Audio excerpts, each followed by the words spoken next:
Humanianity, a new religious call. Humanianity, religion for us all.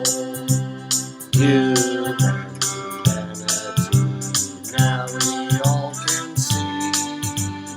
Humanity, how much better we can be.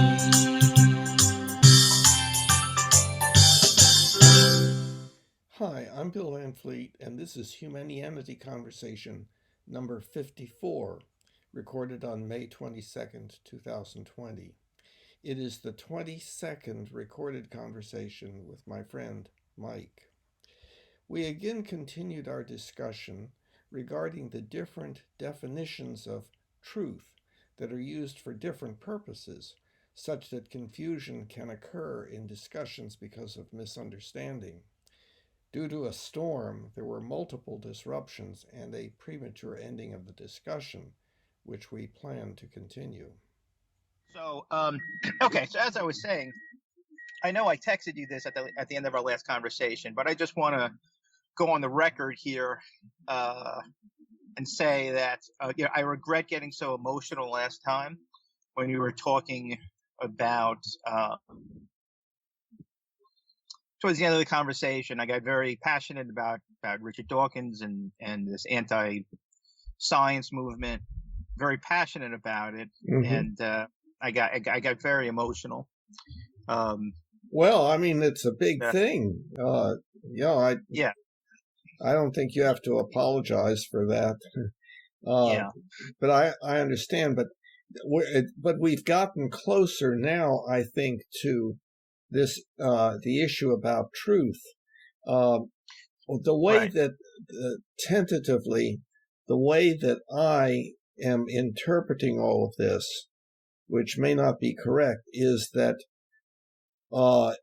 in addition to the normal way or ways of using the word true or truth, that you are also using it in a slightly different way that is not unused by others, but is not very typical. And and the reason to do it is because of the issue that you have the passion about.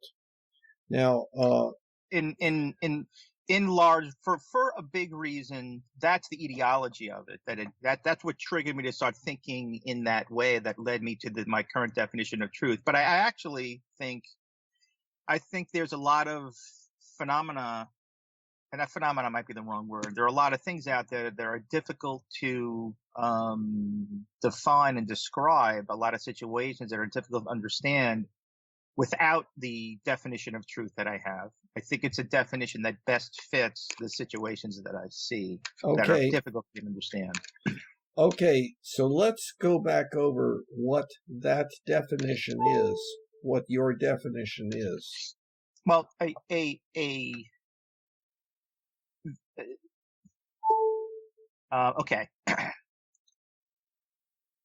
Truth is fundamentally, and I'm going to try to use words that are kind of very simple.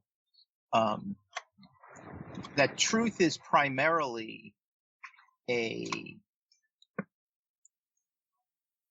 feeling.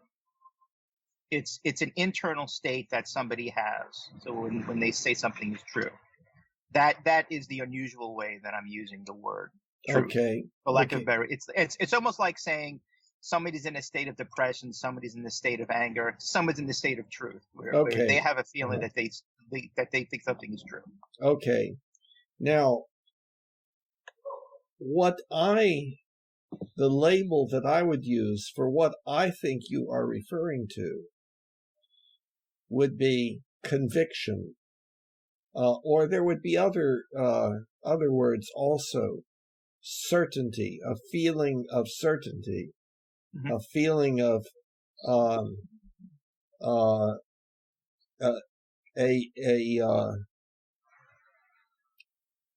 a feeling that the probability of this belief being correct is extremely high.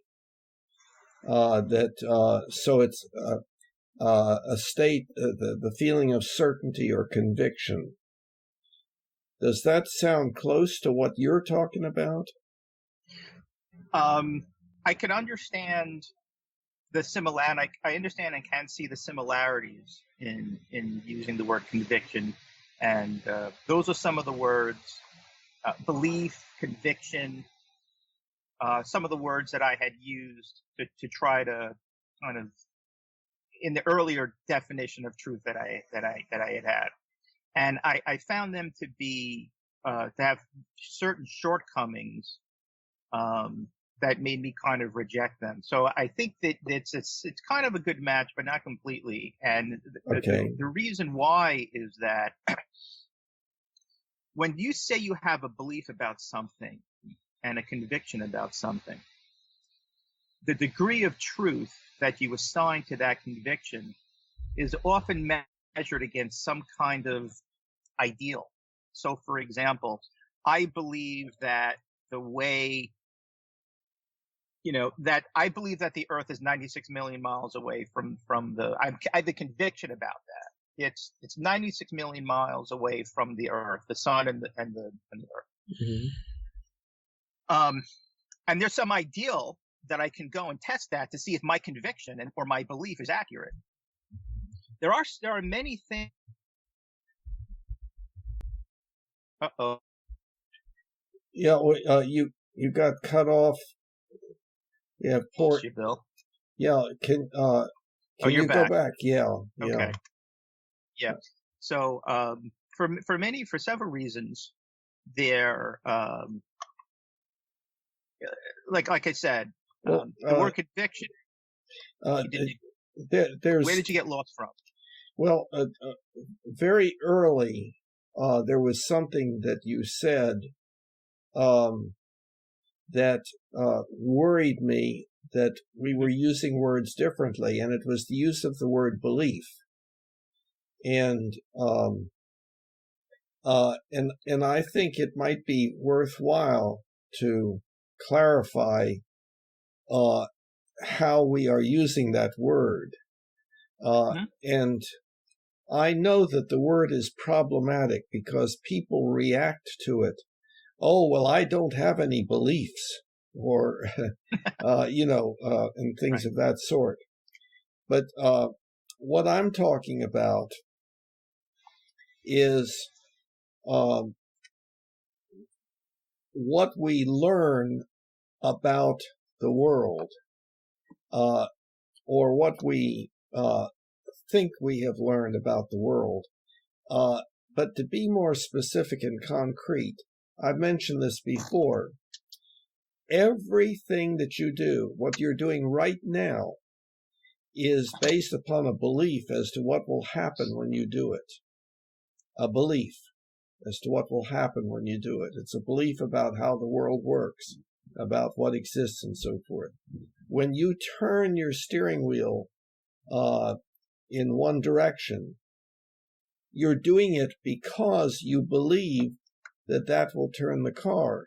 Does not mean that you are consciously aware of the belief. It does not mean that the belief has been put into words.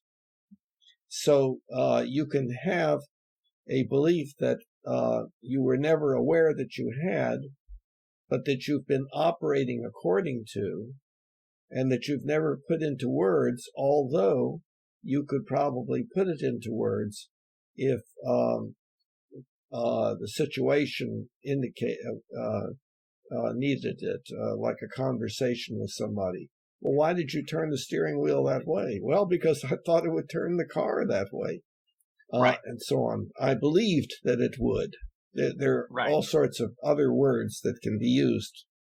So when you use the word belief, and then you said belief and conviction, that was melding together two different meanings, two different words with two different meanings, because conviction, the way we had talked about conviction, it was the feeling of certainty that one has about the belief. But on the other hand, it is used that way, of course, in ordinary speech. People say, well, I'm convicted. They usually don't say that. I'm convinced that such and such. And that is a substitute for I believe such and such, or I believe such and such strongly, or my belief about such and such is strong. I strongly believe. Okay, so then let me I can see what you're saying. That there are definitely beliefs that are not put into words, that are, for lack of a better word, unconscious. So let me kind of clarify. When I'm talking about beliefs, I'm talking about those beliefs that typically are put into words, and that are conscious, for lack of a better word. So a belief that, like I said, the Earth and the Sun are 96 million miles apart. The fact that electricity creates electromagnetic waves, that electricity and magnetism are related. The belief that abortion is wrong, existential or ethical beliefs, both. They're conscious beliefs. Yeah. So it was saying the when you have a conviction and you're testing that conviction against, now that conviction, that's a strong belief. Right, a strong belief. When you're testing the validity of a conscious belief or a conviction, there's typically some methodology of doing that. There's some kind of idea, the implied within that, there's some kind of ideal known as, colloquially, as truth, reality, so to speak. Oh, wait a minute. I didn't follow that. Say it again. When you have a conviction about something, somebody has a conviction about something, or a strong belief about something, and there's implicit, forget about even testing it, implicit within the idea of conviction, that I have a strong belief about something, is the idea that there is some type of ideal, which most people would call reality or truth. No. Well, let me finish. That their conviction can be measured against. So if I say I believe electricity creates magnetic waves, that belief, there's an implicit, I'm convinced about it, I'm convinced that it's true.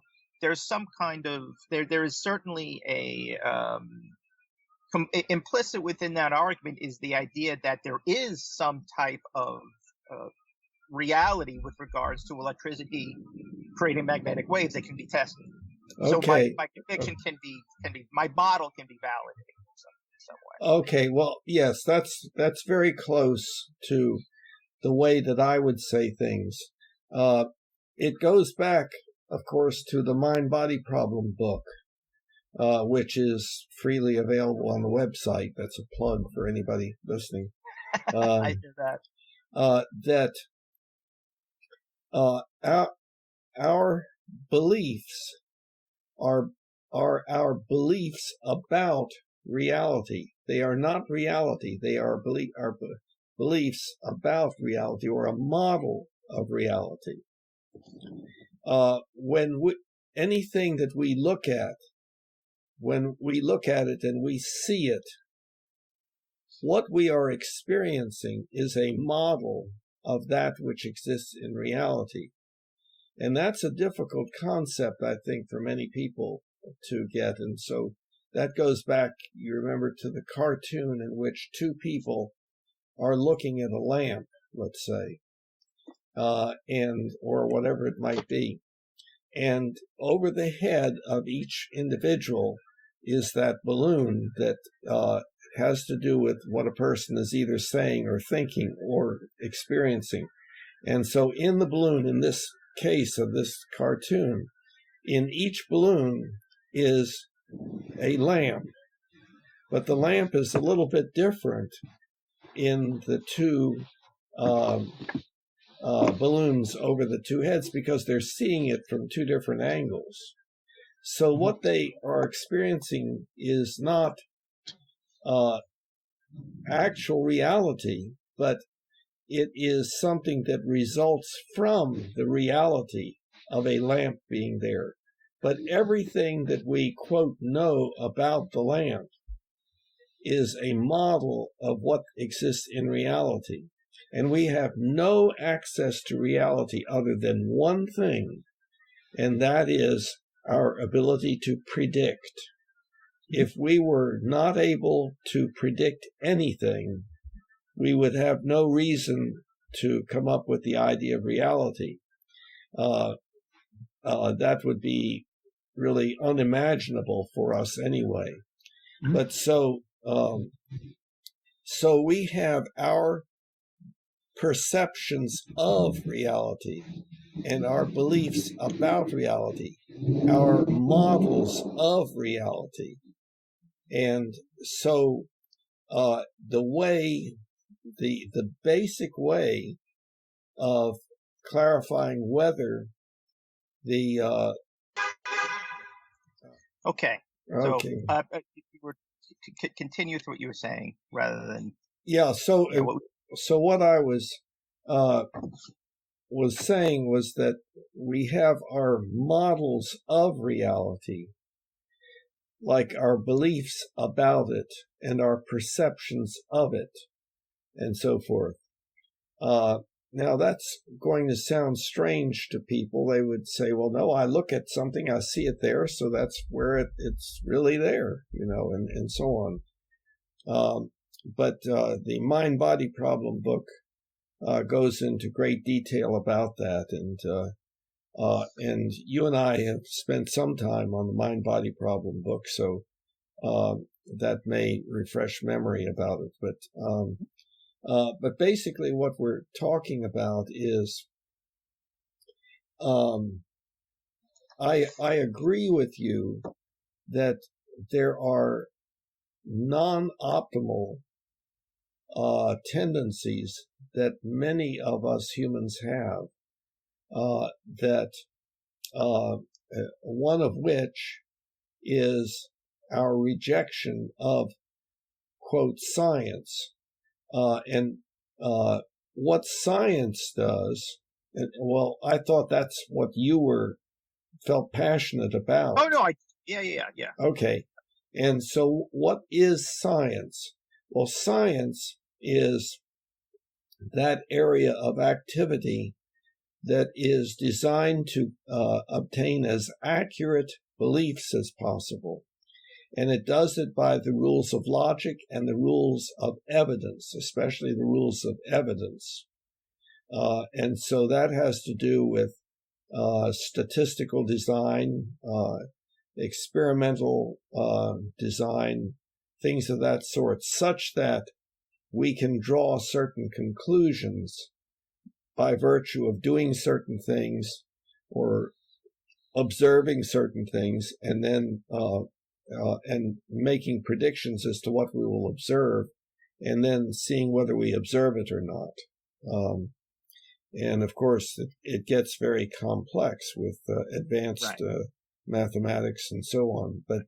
But basically, the sciences, the thing that distinguishes the sciences is that enables us to do amazing things like what you and I are doing right now. So. Right. And I kind of get that. I don't, if we start talking about, I'm afraid if we start talking about what I would call the abuses of science and how it's impacted people's willingness to accept science, I'm going to get very passionate. I'm going to go again. So I don't want to go there. Don't worry about that. I'm fine with passion. We'll say this though. Just taking, that argument and continuing, I guess, with what we were talking about, which is, kind of what is truth, is that model, that understanding. I would even say let's go right to the crux of the issue. Science has limitations that are oftentimes unacknowledged by, I think they're acknowledged by actual scientists, but these kind of lay, quote unquote, scientists who are zealots about and use science to kind of defend their own belief systems. You know, they fail to acknowledge that there are a great deal of limitations to science and the scientific method, especially when it comes to, and this goes back to what I was saying earlier, when you talk about science helps us develop more and more accurate beliefs about things, once again there is an implication that the idea of accuracy has some kind of meaning. And that's true, I think, with certain types of existential beliefs that can be measured and quantified and tested and predicted and whatnot. But there are a whole bunch of existential and ethical beliefs for which the idea of accuracy is kind of a misnomer. It's an inappropriate use in certain situations. Yes. Now, I don't use the word accuracy with ethical beliefs. So let's clarify. Existential beliefs are beliefs about the... I'm sorry, Bill. I thought this was just in my area, or a tornado. I heard something really weird, like a rumble. But it was thunder. Go ahead. Okay. Go ahead. Use the word accurately. Beliefs. Yeah. Existential beliefs are beliefs about existence, about what exists, has existed, will or might exist in the future, does not exist, and how it all works, and so forth. Ethical beliefs are beliefs about what we should and should not do, and and philosophers make a distinction between is and ought. So we need to. So an accurate belief is one on the basis of which, if you act according to it, you're likely to be successful. There'd be many other ways of saying that. If your belief about turning the wheel of your car was not accurate, when you turned it, something different would happen, and you would say, "Oh boy, something is wrong," and so your belief would be inaccurate, and it would be because the steering mechanism had been made in a specific way. I understand that they make bicycles such that if you turn the handles in a way that usually causes a turn to the left, it'll cause a turn to the right, and then people have to learn. I think you're frozen again. And that was the last contact we could achieve. We decided we'd continue discussing it next time. Humanity, now we all can see. Humanity, how much better we can be.